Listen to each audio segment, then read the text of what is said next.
నమస్తే, welcome to Jyothi TV. ముందుగా ముఖ్యాంశాలు. కాంగ్రెస్ ఎమ్మెల్సీ అభ్యర్థుల ప్రకటన. ప్రజాభవన్ వద్ద కారు ప్రమాదం, మాజీ ఎమ్మెల్యేపై కేసు నమోదు. అమ్మవారి ఆలయాన్ని శుభ్రం చేసిన కిషన్ రెడ్డి.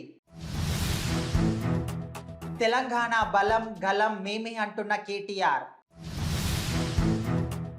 భాజపా ఎంపీ టికెట్పై పోటాపోటీ. పలువురు పారిశ్రామికవేత్తలతో సీఎం రేవంత్ రెడ్డి భేటీ. సీఎం జగన్మోహన్ రెడ్డిపై విరుచుకుపడ్డ నారా లోకేష్. చంద్రబాబు పిటిషన్పై విచారణ వాయిదా. ఇక వివరాల్లోకి వెళ్తే, కాంగ్రెస్ పార్టీలో ఎమ్మెల్సీ అభ్యర్థుల పేర్లను ప్రకటించారు. ఎమ్మెల్యేల కోట ఎమ్మెల్సీ ఉప ఎన్నికల్లో పోటీ చేసే ఇద్దరు అభ్యర్థుల పేర్లను కాంగ్రెస్ అధిష్టానం ఖరారు చేసింది. PCC working president Mahesh Kumar Goud, NSUI రాష్ట్ర అధ్యక్షుడు బాల్మూరి వెంకట్లను ఎంపిక చేసినట్లు ఈ రోజు అధికారికంగా ప్రకటించారు. నామినేషన్లు దాఖలు చేయడానికి గురువారం వరకు గడువు ఉంది. అద్దంకి దయాకర్తో పాటు బల్మూరి వెంకట్కు అవకాశం ఇచ్చినట్లు తొలుత ప్రచారం జరిగింది. కానీ మహేష్ కుమార్ గౌడ్కు అవకాశం ఇవ్వాలని పార్టీ నిర్ణయించింది. ఎమ్మెల్యేల కోటాలో 2 ఎమ్మెల్సీ స్థానాల భర్తీకి విడివిడిగా నిర్వహించనున్న ఎన్నికల్లో కాంగ్రెస్కు సంఖ్యాబలం ఉన్నందువల్ల 2 స్థానాలను గెలిపించేందుకు అవకాశం ఉంది. ప్రజాభవన్ వద్ద కారు ప్రమాదం జరిగింది. ఈ కేసులో మాజీ ఎమ్మెల్యేపై కేసు నమోదైంది. తెలంగాణ ప్రజాభవన్ సమీపంలో జరిగిన రోడ్డు ప్రమాదం కేసులో మాజీ ఎమ్మెల్యే షకీల్ పై కేసు నమోదైంది. పంజాగుట్ట పోలీసులు ఆయన పేరును ఎఫ్ఐఆర్ లో చేర్చారు. షకీల్ కుమారుడు సాహిల్ గత నెల కారును వేగంగా నడుపుతూ ప్రజాభవన్ ఎదుట ట్రాఫిక్ బ్యారికేడ్లను ఢీకొట్టిన విషయం తెలిసిందే. ఈ కేసు నుంచి కుమారుడిని తప్పించేందుకు మాజీ ఎమ్మెల్యే ప్రయత్నించారు. ఈ విషయం ఉన్నతాధికారుల దృష్టికి వెళ్లడంతో కేసు నుంచి సాహిల్ను తప్పించేందుకు ప్రయత్నించిన సిఐ దుర్గారావును సస్పెండ్ చేశారు. ఎస్ఐ హెడ్ కానిస్టేబుల్కు నోటీసులు జారీ చేశారు. కేంద్ర మంత్రి కిషన్ రెడ్డి అమ్మవారి ఆలయాన్ని శుభ్రం చేశారు. ప్రధాని మోదీ పిలుపు మేరకు ఆలయాల స్వచ్ఛత కార్యక్రమంలో భాగంగా బషీర్బాగ్లోని కనకదుర్గమ్మ ఆలయాన్ని కేంద్ర మంత్రి కిషన్ రెడ్డి శుభ్రం చేశారు. హిందువులు అందరూ ఈ నెల 22న ఇల్లు శుభ్రం చేసుకొని దీపాలు వెలిగించాలని కోరారు. ఇది భారతావనిపై 500 ఏళ్ల తరువాత అయోధ్య రామయ్యకు జరుగుతున్న పట్టాభిషేకమని ఆయన పేర్కొన్నారు. నాడు నేడు ఏనాడైనా తెలంగాణ గలం బలం మేమే అంటున్న బీఆర్ఎస్ నేతలు కేటీఆర్. పార్లమెంట్లో తెలంగాణ వాణి బలంగా వినిపించాలంటే సార్వత్రిక ఎన్నికల్లో బారాసాకు ఓటు వేయాలని ఆ పార్టీ కార్యనిర్వాహక అధ్యక్షుడు కేటీఆర్ కోరారు. లోక్సభ ఎన్నికల్లో కేసీఆర్ టీంకు ఎందుకు ఓటు వేయాలో ట్విట్టర్ వేదికగా ఆయన పేర్కొన్నారు. 16-17 లోక్సభల్లో భారాస ఎంపీలు మొత్తం 4754 ప్రశ్నలు అడిగితే కాంగ్రెస్ 1271, భాజపా 190 ప్రశ్నలు మాత్రమే అడిగారని చెప్పారు. తెలంగాణ హక్కులు ప్రయోజనాల కోసం కేంద్రాన్ని డిమాండ్ చేసేది భారాస ఎంపీలు మాత్రమే అన్నారు. నాడు నేడు ఏనాడైనా తెలంగాణ గలం బలం దళం మనమే అని అన్నారు. పాలమూరు ఎంపీ టికెట్ పై భాజపాలో పోటాపోటీ నడుస్తుంది. మహబూబ్ నగర్ ఎంపీ టికెట్ పై భాజపాలో పోటాపోటీ నెలకొంది. బీసీ కార్డుతో ఓ నేత ప్రయత్నాలు చేస్తుండగా టికెట్ తమకే దక్కుతుందని మాజీ ఎంపీ జితేందర్ రెడ్డి, మాజీ మంత్రి డీకే అరుణ ధీమా వ్యక్తం చేస్తున్నారు. ఇప్పటికే ఎవరికి వారు పార్లమెంటు నియోజకవర్గ పరిధిలో విస్తృతంగా పర్యటిస్తూ కార్యకర్తలతో సమావేశాలు జరుపుతున్నారు. ఈ నేపథ్యంలో టికెట్ ఎవరికి దక్కుతుందనేది రాజకీయ వర్గాల్లో చర్చనీయాంశంగా మారింది. స్విట్జర్లాండ్లో పలువురు పారిశ్రామికవేత్తలతో సీఎం రేవంత్ రెడ్డి భేటీ అయ్యారు. స్విట్జర్లాండ్లోని దావోస్లో తెలంగాణ సీఎం రేవంత్ రెడ్డి 3వ రోజు పర్యటన కొనసాగుతోంది. ప్రపంచ ఆర్థిక వేదిక సదస్సులో పాల్గొనేందుకు వెళ్లిన సీఎం ఈరోజు పలువురు పారిశ్రామికవేత్తలతో భేటీ అయ్యారు. Adani group chairman Gautam Adani, Tata sons chairman చంద్రశేఖర్తో ఆయన సమావేశమయ్యారు. JSW group chairman Sajjan Jindal, global health strategy vice president William Warr, VRLDC ప్రతినిధులను కలిశారు. రాష్ట్రంలో పెట్టుబడులకు ఉన్న అవకాశాలను సీఎం వారికి వివరించారు. రేవంత్ వెంట మంత్రి శ్రీధర్ బాబు, అధికారులు కూడా ఉన్నారు. విజయనగరంలో జరిగిన ఘటనపై నారా లోకేష్ సీఎంపై విరుచుకుపడ్డాడు. విజయనగరం జిల్లా శృంగవరపుకోట మండలంలోని చిట్టెంపాడుకు చెందిన మాదల గంగులు ఎదుర్కొన్న హృదయ విదారక ఘటన తనను తీవ్రంగా కలచివేసిందని తెదేపా జాతీయ ప్రధాన కార్యదర్శి నారా లోకేష్ అన్నారు. రాష్ట్రంలో అంపశయ్యపైకి చేరిన వైద్య ఆరోగ్య రంగ పరిస్థితులకు గిరిజనుల కష్టాలను ఇది కళ్లకు కడుతోందని ఆవేదన వ్యక్తం చేశారు. అసమర్థుడి పాలనలో గిరిజన బిడ్డలకు సరైన వైద్యం అందించడం ఎలాగూ చేత కాలేదని, కనీసం మృతదేహాన్ని తరలించేందుకు కూడా ఏర్పాట్లు చేయలేరా అని ప్రశ్నించారు. ఫోన్ కొట్టిన వెంటనే కుయ్ కుయ్ అంటూ అంబులెన్స్ పరిగెత్తుకొస్తుందని గాలి కబుర్లు చెప్పే ముఖ్యమంత్రి దీనికి ఏం సమాధానం చెప్తారని నిలదీశారు. ఫైబర్ నెట్ కేసులో చంద్రబాబు ముందస్తు బెయిల్ పిటిషన్ పై విచారణ వాయిదా పడింది. ఫైబర్ నెట్ కేసులో తెదేపా అధినేత చంద్రబాబు దాఖలు చేసిన ముందస్తు బెయిల్ పిటిషన్ పై సుప్రీంకోర్టులో విచారణ మరోసారి వాయిదా పడింది. ఆయన దాఖలు చేసిన పిటిషన్ పై ఈరోజు జస్టిస్ అనిరుద్ధ బోస్, జస్టిస్ బేలా ఎం త్రివేది ధర్మాసనం విచారణ చేపట్టాల్సి ఉంది. ఈ క్రమంలోనే ఏపీ ప్రభుత్వ న్యాయవాది ధర్మాసనం వద్ద కేసు గురించి ప్రస్తావించారు. దీనిపై స్పందించిన జస్టిస్ అనిరుద్ధ బోస్ ఈరోజు బెంచ్ కూర్చోవడం లేదని తెలిపారు. విచారణకు మరో తేదీ ఇస్తామని వెల్లడించారు. చంద్రబాబు సభ విజయవంతం చేయాలని ఈ నెల 19వ తేదీన వైఎస్ఆర్ కడప జిల్లా కమలాపురంలో మాజీ ముఖ్యమంత్రి నారా చంద్రబాబు నాయుడు అధ్యక్షతన జరగబోవు రా కదలిరా కార్యక్రమాన్ని పెద్ద ఎత్తున జన సమీకరణ చేసి కార్యక్రమాన్ని విజయవంతం చేయాలని ఈరోజు పిలుపు ఇచ్చిన ప్రొద్దుటూరు మాజీ ఎమ్మెల్యే నంద్యాల వరదరాజులరెడ్డి, ప్రొద్దుటూరు నియోజకవర్గంలోని మాజీ ఎమ్మెల్సీ, మాజీ మున్సిపల్ చైర్మన్, మాజీ కౌన్సిలర్లు, మాజీ సర్పంచ్లు, గ్రామ వార్డు నాయకులు, ముఖ్యమైన కార్యకర్తలతో కలిసి అందరి అభిప్రాయాలను తీసుకొని చర్చించడం జరిగింది. 200 మంది మోటార్ సైకిళ్ళలో వస్తూ ఉన్నారు. కార్లు కూడా సుమారుగా ఇప్పుడు 70 కార్లు అయినాయి.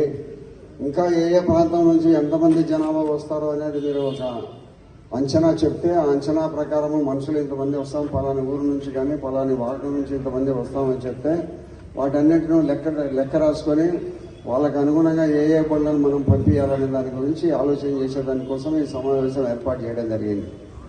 కాబట్టి మీరందరూ కూడా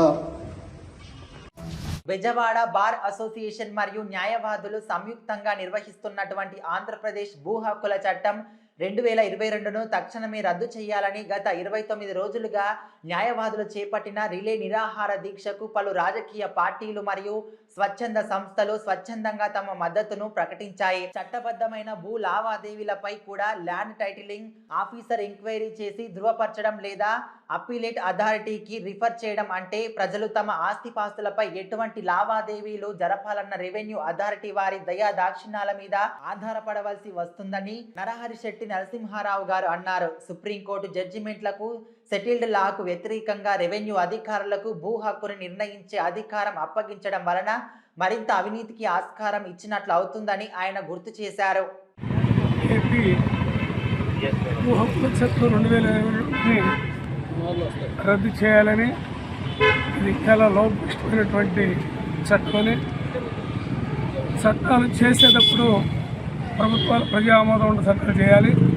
రాజ్యాంగానికి లోబడి ప్రజా హక్కులు లోబడి ఉండాలి తప్ప ప్రజా హక్కుల్ని రాజ్యాంగ విధులు కాపాడలేని చట్టాలు ప్రజలు ఆమోదించడం చేయడానికి ఇది ఒక ఏపీ భూ హక్కుల చట్టం 22ని కూడా ఈ సందర్భంగా మనం చేస్తూ అవినీతి చేశారంటూ మాజీ ముఖ్యమంత్రి చంద్రబాబు నాయుడుపై నమోదైన కేసుల్లో ఖచ్చితంగా చంద్రబాబు నాయుడు జైలు జీవితం గడపాల్సిందేనని వైఎస్ఆర్ కడప జిల్లా ప్రొద్దుటూరు ఎమ్మెల్యే రాచమల్లు శివప్రసాద్ రెడ్డి అన్నారు.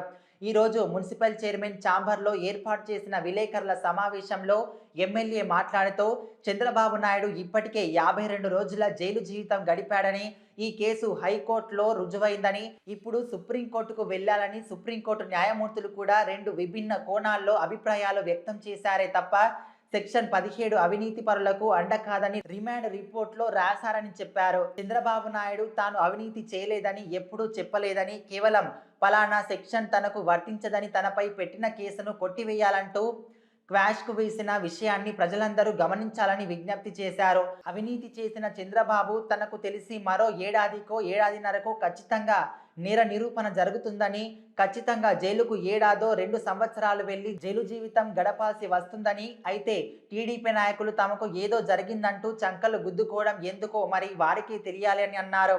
ఈ సమావేశంలో మున్సిపల్ చైర్మన్ భీమునిపల్లి లక్ష్మీదేవి పాల్గొన్నారు. చంద్రబాబు నాయుడు గారిపై అవినీతి నిరోధక చట్టాన్ని ఉపయోగించి నమోదు చేసిన కేసులు ఏమైతే ఉన్నాయో, ప్రజల యొక్క సొమ్మును ప్రభుత్వంలో ఉండి స్వాహా చేసినాడని చెప్పి ఏ కేసులు అయితే నమోదైనాయో అందులో ఆయన 52 రోజులు రిమాండ్కి పోయి ఇచ్చినాడు. గగ్గోలు పెట్టినాడు ఆయన. ఆ 52 రోజులు నేను నేరం చేయలేదు అని కాదు, ఆయన గగ్గోలు పెట్టింది. విచిత్రం ప్రజలు తెలుసుకోవాలా. ఈ సెక్షన్ నాకు వర్తించదు, 17A నాకు వర్తించదు. వైఎస్ఆర్ కడప జిల్లా బుద్వేలు మహిళా మండలి అధ్యక్షురాలుగా దేవతి లలిత ప్రమాణ స్వీకారం బుద్వేల్ పట్టణంలోని పోరుమామిళ్ల రోడ్డులో ఉన్నటువంటి శ్రీ వాసవి కన్యకా పరమేశ్వరి అమ్మవారి శాల సన్నిధిలో ఆర్యవైశ్య మహిళా మండలి అధ్యక్షురాలుగా ఈ రోజు దేవతి లలిత ప్రమాణ స్వీకారం నిర్వహించారు. గతంలో ఆర్యవైశ్య మహిళా మండలి ట్రెజరర్ గా ఉన్న దేవతి లలిత సేవలను దృష్టిలో పెట్టుకొని ఆర్యవైశ్య మహిళా మండల స్టేట్ ఉపాధ్యక్షురాలు కొండపల్లి దేవితో పాటు పలువురు మహిళా కమిటీ సభ్యులు 1 సంవత్సర కాలం వరకు దేవతి లలితను అధ్యక్షురాలిగా నియమించడం పట్ల అమ్మవారి సన్నిధిలో ఆర్యవైశ్య వర్తక సంఘం అధ్యక్షుడు కేవి సుబ్బారావు, గౌరవ ఉపాధ్యక్షులు PVN Prasad, Sai Krishna, vice president Munaga Chelamayya, joint secretary Vaibhav Prasad, Sagala Suresh Babu, Chandrashekar మహిళా మండల్ స్టేట్ ఉపాధ్యక్షుడు కొండపల్లి దేవి తదితరులు కూడా ఈ కార్యక్రమంలో పాల్గొన్నారు. కర్తవ్యం నేను నెరవేర్చుకుంటానని అమ్మవారి సాక్షిగా సభాముఖంగా తెలియజేస్తున్నాను.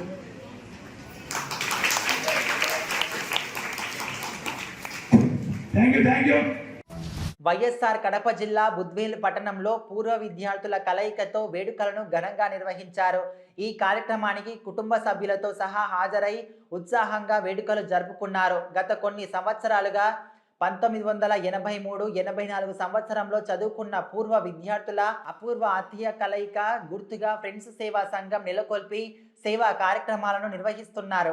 ఈ రోజు స్థానిక సాధన ఇంగ్లీష్ మీడియం స్కూల్ ఆవరణలో ఫ్రెండ్స్ సేవా సంఘం ఆధ్వర్యంలో పూర్వ విద్యార్థులందరూ కుటుంబ సమేతంగా హాజరై గడిచిన సంక్రాంతి పండుగను పురస్కరించుకొని వారి గత స్మృతులను గుర్తు చేసుకుంటూ వేడుకలను అంగరంగ వైభవంగా నిర్వహించారు. ఈ సందర్భంగా వారు మాట్లాడుతూ ఎప్పుడో చిన్నప్పుడు కలిసి చదువుకొని వివిధ రంగాల్లో స్థిరపడిన స్నేహితులంతా కలుసుకొని తమ జ్ఞాపకాలను పంచుకోవడం ఆనందంగా ఉందని, ఫ్రెండ్స్ సేవా సంఘం ఆధ్వర్యంలో ఎన్నో రకాల సేవా కార్యక్రమాలను సంఘంలో మంచి గుర్తింపు వచ్చిందని, రాబో రోజుల్లో ఫ్రెండ్స్ సహకారంతో మరిన్ని సేవా కార్యక్రమాల రూపకల్పన చేస్తామని తెలిపారు. ఈ కార్యక్రమంలో ఫ్రెండ్స్ సేవా సంఘం అధ్యక్షుడు, ప్రధాన కార్యదర్శులు లాయం యోగయ్య, గంగసాని సాంబశివారెడ్డి, కోశాధికారి సముద్రాల శ్రీనివాసులు తదితరులు పాల్గొన్నారు.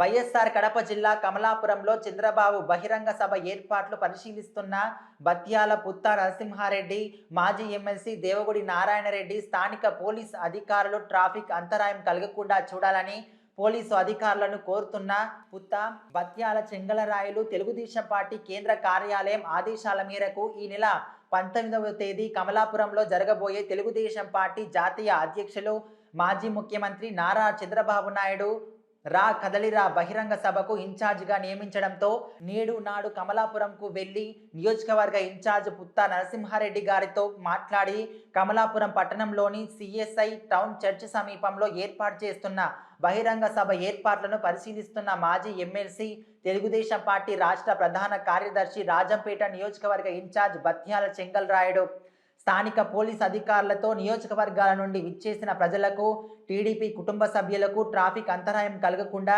త్వరగా చంద్రబాబు నాయుడు సభా ప్రాంగణానికి చేరుకునే విధంగా చర్యలు తీసుకోవాలని తెలిపారు. ఈ కార్యక్రమంలో పలువురు తెలుగుదేశం పార్టీ నాయకులు, కార్యకర్తలు తదితరులు పాల్గొన్నారు. ఇంతటితో వార్తలు సమాప్తం. జ్యోతి టీవీని లైక్ చేయండి, షేర్ చేయండి, సబ్స్క్రైబ్ చేయండి. Thank you.